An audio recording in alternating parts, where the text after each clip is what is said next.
Aron pa wala sa laay ning panahon sa enhanced community quarantine, ani usa ka batan-on nga nagpractice gyud og backyard gardening. Si Lian Sinkulan sa report.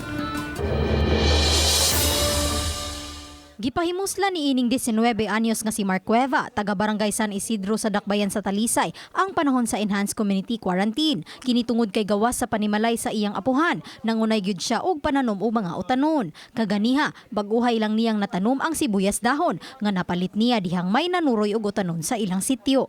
Matod ni Mark, ang iyang gigamit aron katamnan ang mga galon nga recycled o gihimo niya kining kaang. Encourage or i-develop sa mga youth ba nga is to backyard gardening.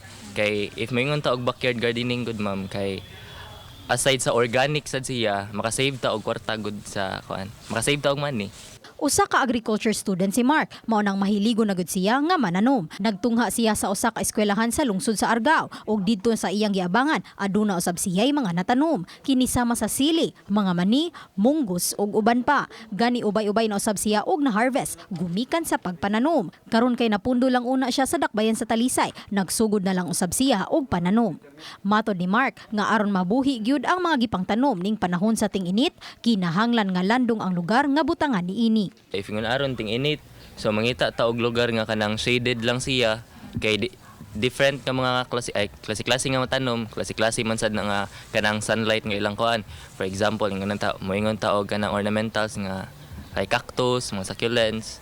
So dapat gid sila nga kanang mga full sun. Pero when it comes sa kaning mga vegetables, kay dapat gid nga shaded lang gid siya. Uban ni Renate Quiñones, Lian Sinkulan, Balitang Bisdak.